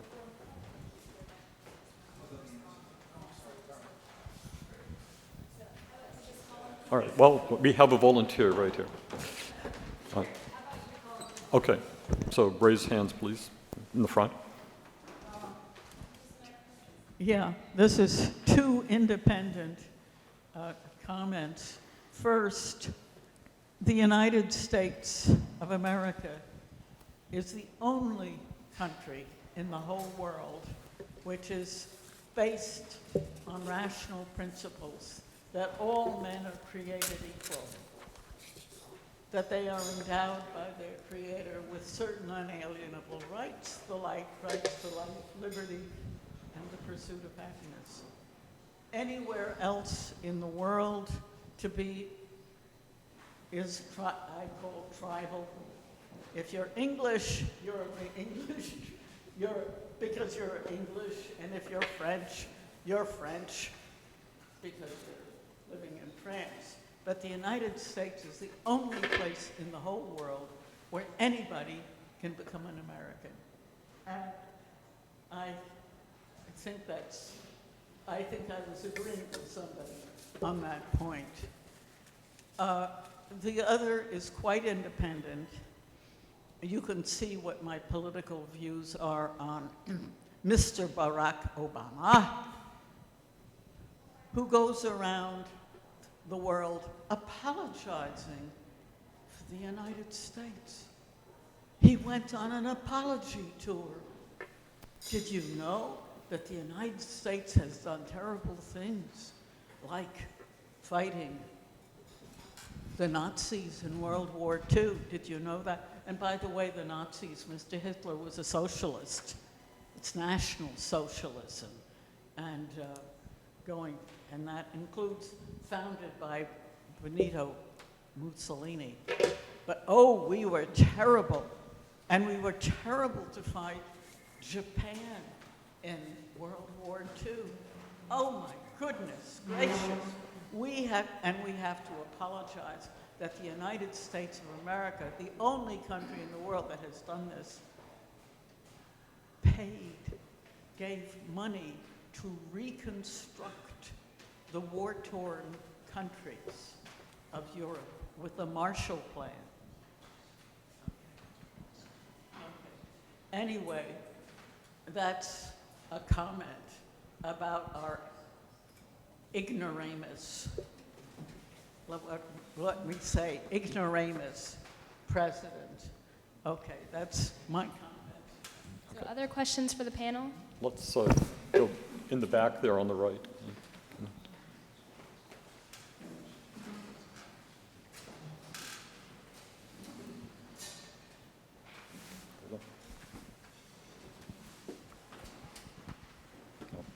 I think you want us to introduce ourselves also. I'm Juliana Pilar from the Alexander Hamilton Institute for the Study of Western Civilization. Of course, I can't thank you all enough for this eye-opening project, and comments were superb. Stanley Kurtz, I would like to ask you, you're now looking at the history of how Western civilization has been taught. What is your sense of, in light of your comment that we should look ahead, what is your sense of how we can recapture that? How can we turn the clock back? I suspect one reason for studying the history is to get a sense of how to get back to that, since, after all, that is our tradition. That's the question. Thank you.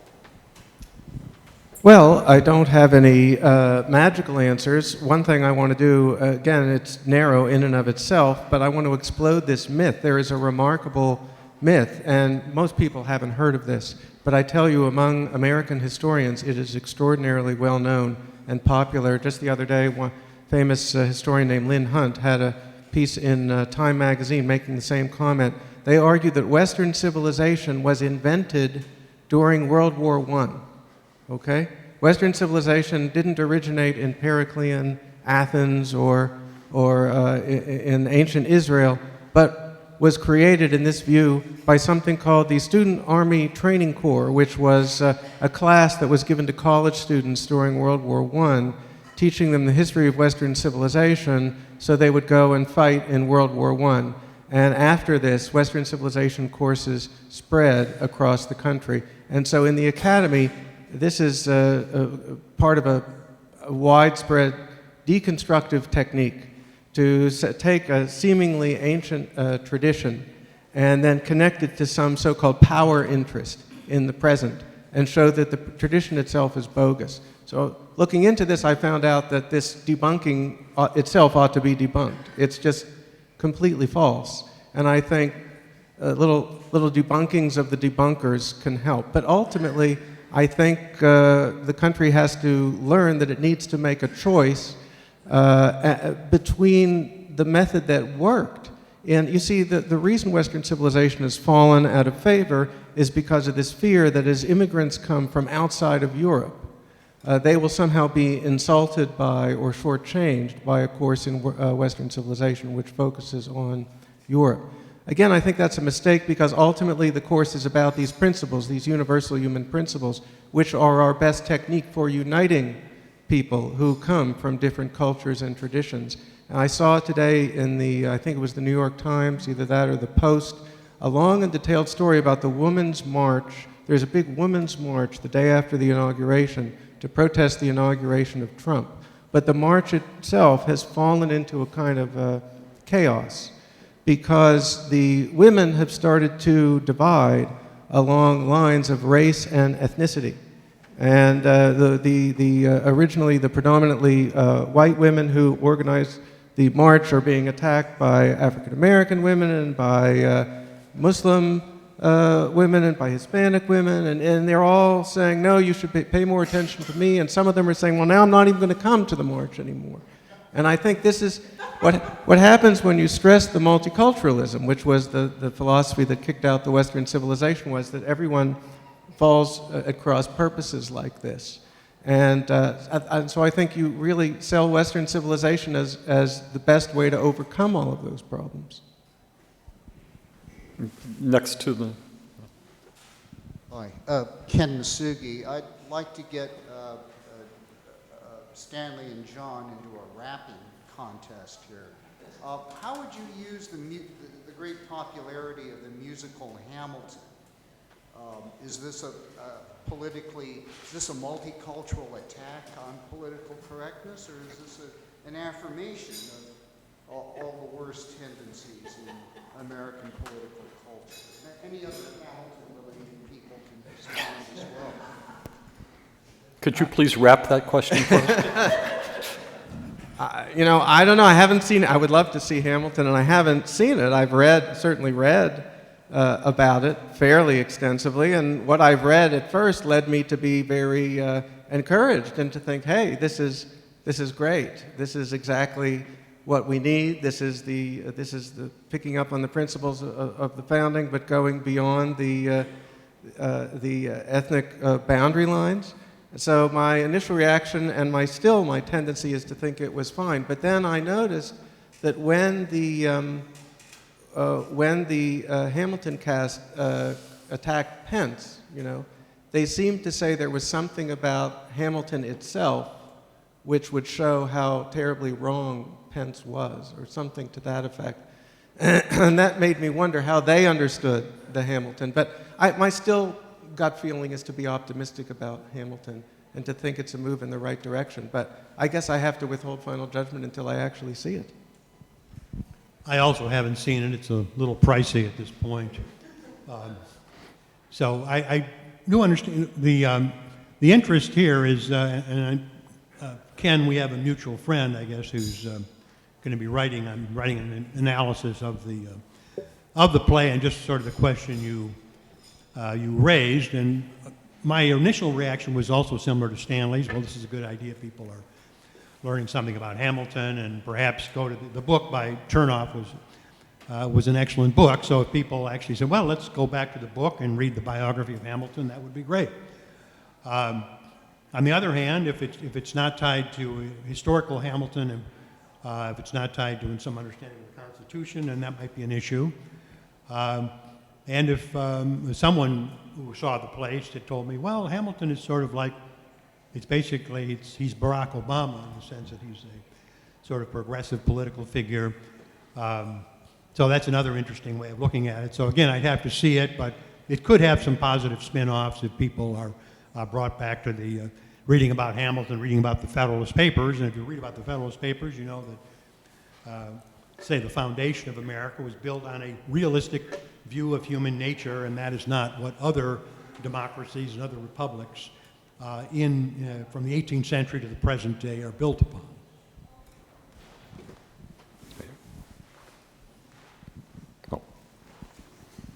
Being the host, I get the opportunity to offer a moment of chastisement. The fellow whose portrait is over the mantel and this one too, Henry Knox, they would have had an answer to the question that I heard you all groping over, which is, what does it mean to be an American? And you talk about constitutionalism, and Washington and Hamilton believed that the Constitution, Hamilton's phrase, a frail and worthless fabric, they'd be shocked that it still survives these 230-odd years later. That's not what they would have said being an American is. And they surely would not have waxed, as you all did, on democracy, on a mechanism for choosing government. They would have said instinctively, what does it mean to be an American? And they would have given you the same answer. An American is a lover of liberty. And that is the thing, I think, which ought to unify all Americans across a political spectrum. When you define being an American as a certain kind of constitutionalist or a certain kind of Democrat, you immediately draw partisan lines. But a lover of liberty in a world where Rousseau's famous aphorism remains true, mankind was born to be free, but everywhere he is in chains, is still true for the billions of people in the world, and the United States remains the last and greatest hope of mankind in favor of liberty, which is what it means to be an American. Can I get amen? Or am I wrong? Sir, a response. Many people claim to love liberty, few of them know how to keep it. Our Constitution, our relations to one another as citizens, is how we keep that love of liberty alive. That's why I said it first. Sure, liberty, we're all for it. Being good constitutionalists, much harder task.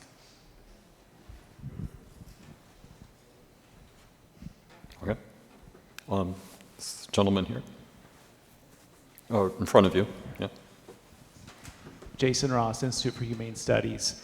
Question is largely for John, but also for the rest of the panel. If you were to advise the incoming administration about specific policy levers or funding mechanisms or whatever the case may be to try to roll back some of the damage that was done under the Obama administration in terms of civic education, what would those be? Are there any at the federal level? John, you mentioned that you saw the opportunity more at the state level, but I just sort of wonder what your 2 or 3 key points of advice for the incoming administration would be. Yes, as far as at the federal level, we'll look at the federal level first. At the federal level, what's gone on the last, say, decade, goes beyond, I guess, simply new civics. But what's gone on the last 10 years is an oppression of both American students and American professors in American universities.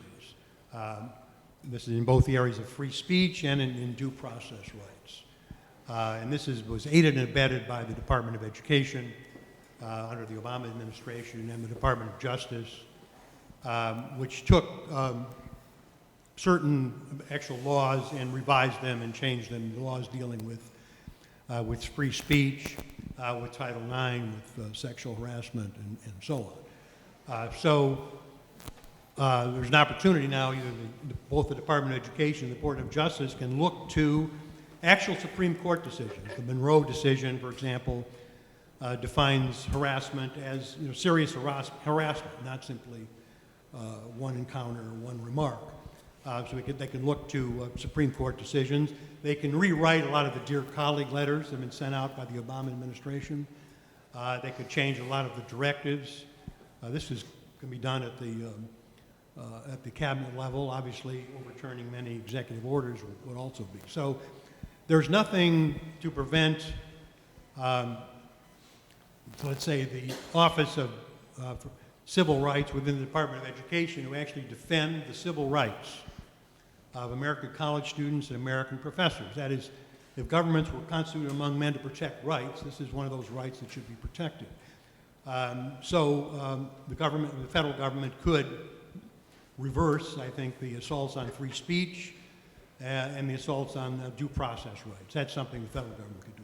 The other part of the federal government, Congress obviously cut funding, federal funding for obviously partisan projects or projects that we've discussed here of new civics. And more importantly, at the state level, since the states control education, they could do even more in all of these areas. I would I would concentrate on the state level, and let me mention an approach that is not mentioned in the report. There is a famous report issued by the University of Chicago called the Calvin Report, the Calvin Commission Report. That's K-A-L-V-E-N, I think. And the Calvin Report emphasizes a principle of freedom of speech within the universities that is often forgotten or ignored. And that is the principle of institutional neutrality.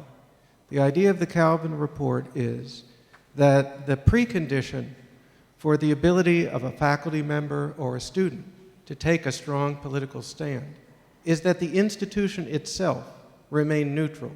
So, for example, if you have a college or university that divests its endowment from fossil fuel stocks, that implicitly takes an official stand by the university, which puts a pressure on professors or students within the university who disagree with that. It interferes with their intellectual freedom.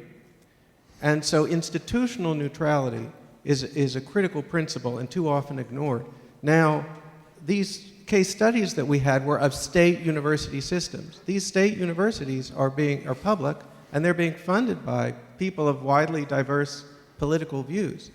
And yet, the institutional structure of the university, we're not talking now about just professors or students, but the administrative structure is doing something that is a complete contravention of the principle of institutional neutrality, as we see in the Calvin Report.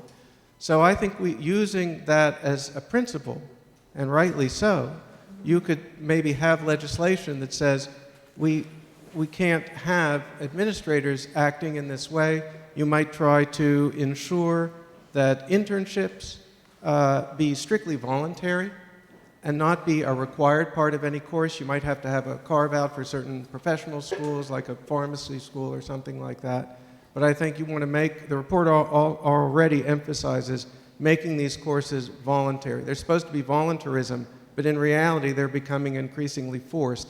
And to get the administrative offices out of anything that's not institutionally neutral on controversial public policy issues. I'd just like to add a few things on what I think the federal government, the administration, can do now. First off, rescind their advancing civic learning document, and then you need people to go through the fine-toothed comb and remove all the civic engagement and service learning language from every subprogram. I mentioned Fulbright, it's everywhere. I have a clever, perhaps too clever idea, but I think it might work. Title IV funding for student loans now goes towards service learning and civic engagement. Change the rules so that you do not get any student loans for any credit hours spent on service learning or civic engagement as the technique. That will zero out a great deal of the money for the whole new civics project. I'm sure there are bureaucratic complexities which are going to tell me this is totally impossible if only you knew them, but that would be I would look for stuff like that. Okay, the lady over here.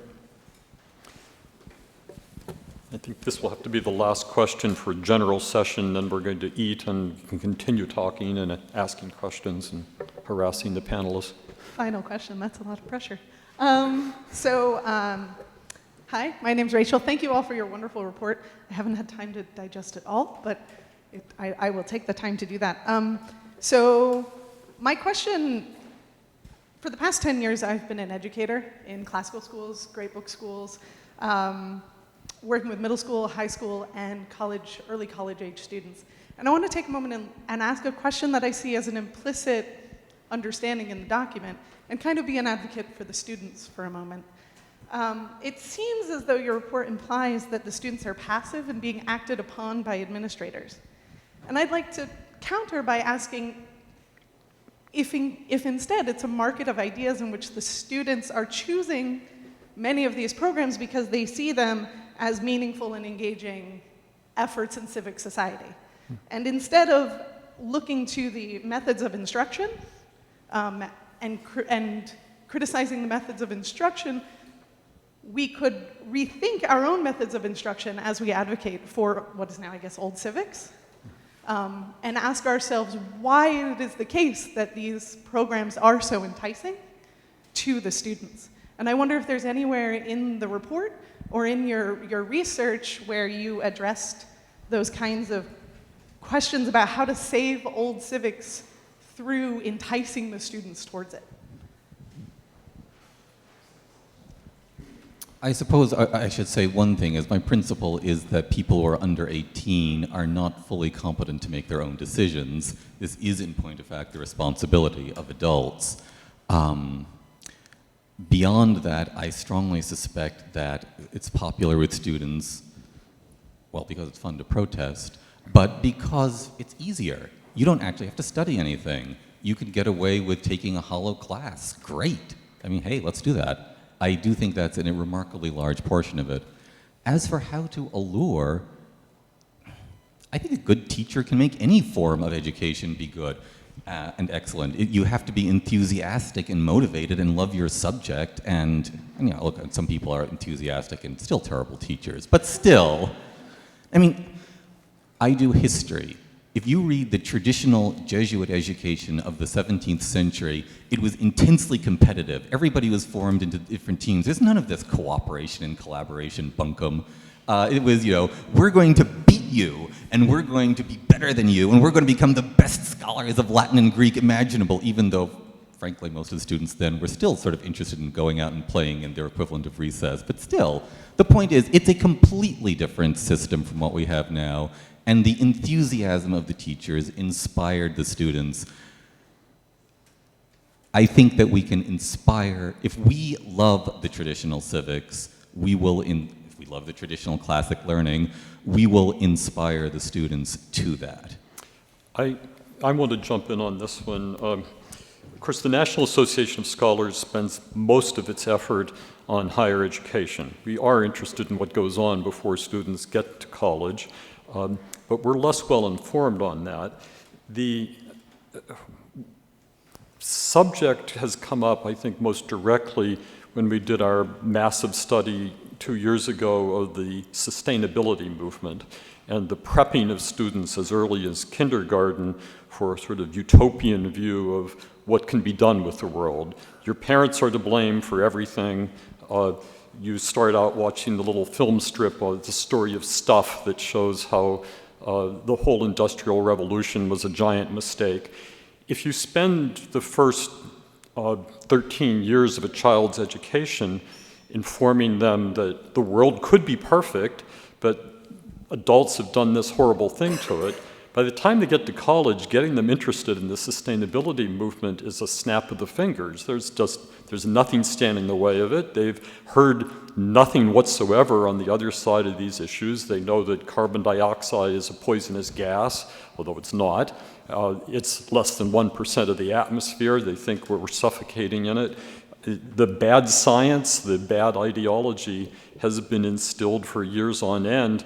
College students, when it comes to civics, are the same way. If you've never been taught that the American Revolution was an exciting event, or that the development and sort of creation of the founding documents was a hugely interesting intellectual exercise taken under great risk by men who were trying to find their way through philosophical complexities. If you don't know any of that, and you get to college and the first thing you're told is, let's form a team and go out and pick up litter on the side of the road.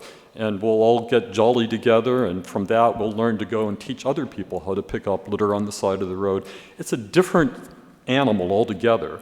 And that example, by the way, is not hypothetical. That's what happens at the University of Colorado Boulder, where you take baby steps into community organizing, and after a semester, you're really out there forming teams of people to do all sorts of progressive social projects, moving from the innocent, let's pick up litter, to let's figure out how we get people to register as Democrats for the upcoming election. That's how it works. Engaging students at a younger age, I think, is a very legitimate pedagogical task. My answer to it as a teacher, like you for some years, is that nothing drives interest like narrative. And what better narrative can Americans study than the narrative of the existence of this country coming out of tyranny into freedom? It's a great story, and people love to hear it, but they don't hear it anymore. So that's where we need to begin. Let's eat.